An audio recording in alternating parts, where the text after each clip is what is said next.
নমস্কার বন্ধুরা, দিশার সংসারে আপনাদের সবাইকে স্বাগত। আজকে আমি আপনাদেরকে করে দেখাবো পাঁচ মিশানো লাবড়া, যা অনেকেই ঘ্যাট বলে। তো আমি এখানে পাঁচ মিশানো সবজিটাকে করছি।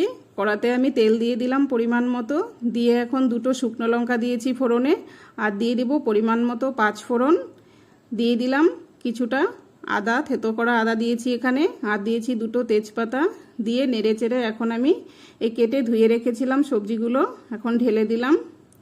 এখানে আমি ঘরে যা সবজি ছিল তা দিয়েই রান্নাটা করছি। আপনাদের ঘরে যত রকমের সবজি থাকবে সব সবজি দিয়েই কিন্তু এই রান্নাটা করতে পারবেন। তো এখানে দিয়ে দিলাম এখন পরিমাণ মতো নুন, দিয়ে আমি খুব ভালো করে মিশিয়ে নিয়ে কিছুক্ষণের জন্য ঢেকে দেব, এতে করে সবজিগুলো অনেকটাই কমে যাবে। তো আপনাদের ঘরে এই বর্ষাকালে কিন্তু শোলা কচু, পটল, ঝিঙে এই ধরনের সবজি দিয়ে করতে পারেন। 6-7 রকমের সবজি দিয়ে করলে খুবই টেস্ট হয় সবজিটা। আর অবশ্যই কিন্তু এই মিষ্টি কুমড়োটা দিতেই হবে এই সবজিতে। মিষ্টি কুমড়ো দিলে কিন্তু এই সবজিটা অনেকটাই নরম হয়, খেতেও খুব ভালো হয়।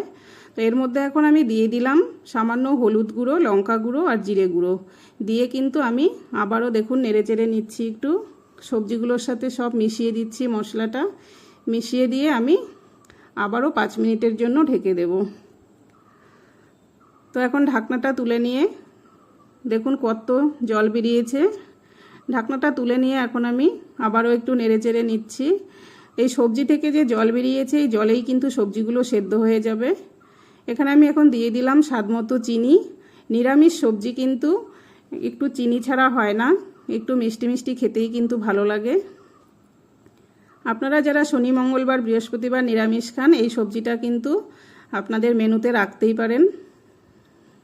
আর সকালবেলা যারা রুটি পরোটা খান তার সাথেও কিন্তু এই সবজিটা খুব ভালো যায়।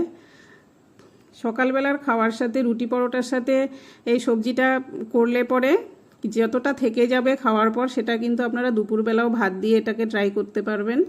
তো খেতে কিন্তু খুবই অসাধারণ হয়। দেখুন আমার লাবড়াটা কিন্তু হয়ে গেছে, আমি নামিয়ে নিয়েছি।